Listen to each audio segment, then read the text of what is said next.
Now, federal cuts to food programs are sparking growing concerns. The USDA suddenly halted more than $1 billion in funding that supported fresh and locally grown food for schools and food banks. Yeah, now families, farmers, and community leaders are left facing uncertainty. Our morning reporter Freha Barra joins us with a closer look at how these cuts will affect Central Georgia communities. Freha. Good morning. The ripple effects of the Trump administration's recent federal cuts continue to grow, impacting food security for families, schools, and local farmers. So we sat down with Congressman Sanford Bishop to understand the impact on local communities.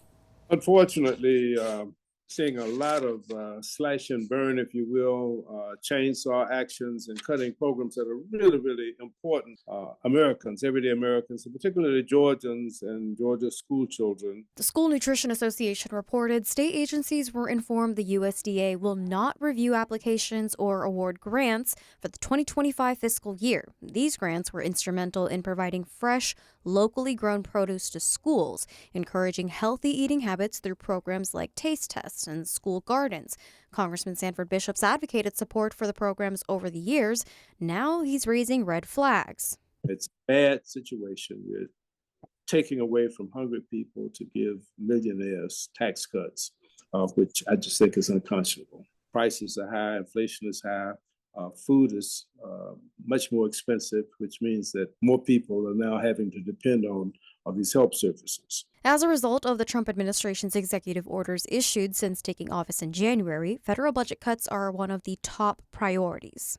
Attacks on fraud, waste, and abuse, but rather it's a ruse simply to justify cutting the budget in order to fund massive tax cuts for wealthy people.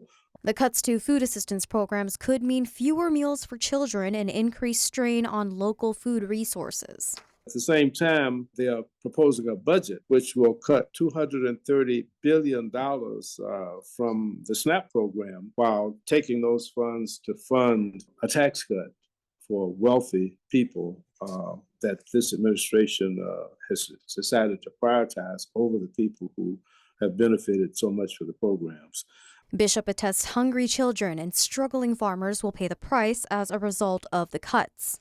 Food insecurity is not a Republican or Democratic situation. It affects all of us.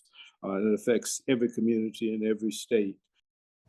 So like you just heard from Congressman Bishop, cuts to the EBT program will also feel the impact. He clarified with us the inspector generals were fired as a result of Trump administration's first budget cuts, which means those who've reached out to report claims of EBT fraud were hitting dead ends because of the department in charge looking into the frauds doesn't exist anymore. The congressman encourages you to reach out directly to your locally elected officials to advocate in support of the programs. Frederick, Camila.